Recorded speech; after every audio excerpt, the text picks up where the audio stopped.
Hello! Hi అండి. ఈరోజు నేను ఈ వీడియోలో మల్టీ మిల్లెట్ ఇడ్లీ రవ్వ మన దగ్గర అవైలబుల్‌గా ఉందండి. అది అసలు ఎలా తయారు చేస్తాము, అసలు ఏ మిల్లెట్స్ దీంట్లో యూజ్ చేశామనేది గూడా చూపిస్తాను. అసలు ఎలా వాడాలనేది గూడా చూపిస్తాను. ఒకసారి చూసేయండి వీడియో. మనం తీసుకున్న ఈ 5 రకాల మిల్లెట్స్ కూడా చాలా ఆలోచించి తీసుకున్నామండి. అందరికీ యూజ్‌ఫుల్ అయ్యేవి. అందులో అది గాక డయాబెటీస్ ఉన్న చిన్న పిల్లలు ఎవరు తిన్నా సరే డైజెషన్‌కి ఇబ్బంది లేకుండా ఉండేవి చూసుకొని కొలత ప్రకారం తీసుకున్నామండి ఇవన్నీ. ఈ 5 రకాలేంటంటే రాగులు, సామలు, కొర్రలు, అరికెలు, ఊదలు తీసుకున్నామండి.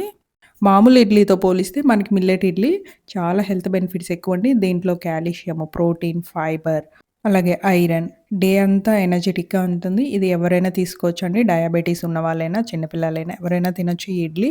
చాలా ఈజీగా అరుగుదల అవుతుంది. అలాగే బయట దొరికే మిల్లెట్ ఇడ్లీ రవ్వతో పోలిస్తే ఇది చాలా బెటర్ అండి. ఎందుకంటే ఇవి మేము 8 అవర్స్ ఈ మిల్లెట్స్‌ని సోక్ చేసి రాళ్ళు గానీ, డస్ట్ గానీ ఏమీ లేకుండా బాగా కడిగి ఎండపెడతామండి. బయట దొరికే మిల్లెట్స్ ఏంటంటే మనకి 8 అవర్స్ సోక్ చేయకుండానే జస్ట్ డైరెక్ట్‌గానే ఇడ్లీ రవ్వలాగా గ్రైండ్ చేసి సేల్ చేస్తా ఉంటారు గదా! అలా కాదు. ఇవి కంపల్సరీగా సోక్ చేస్తాం. మిల్లెట్స్ మీరెప్పుడైనా యూజ్ చేసుకున్నా కంపల్సరీ 8 అవర్స్ సోక్ చేసుకోవాలి. ఇడ్లీకి చేసుకునేటట్టయితే కంపల్సరీ ఫర్మెంట్ చేసుకోవాలి. మేము సోక్ చేసి ఇస్తాము. మీరు ఫర్మెంట్ చేసుకుంటే సరిపోతుంది ఇడ్లీ. వీటిని బాగా నానబెట్టి కడిగేసిన తర్వాత ఇలా బాగా ఎండబెట్టేస్తామండి. ఎండబెట్టిన తర్వాతే గ్రైండ్ చేస్తాము. ఇవి మీకు ఈజీగా 3-6 మంత్స్ నిల్వ గూడా ఉంటాయి. ఎందుకంటే మనం సోక్ చేసి బాగా ఎండబెట్టేసాం గాబట్టి పాడవదు. పురుగనేది అస్సలు పట్టదు.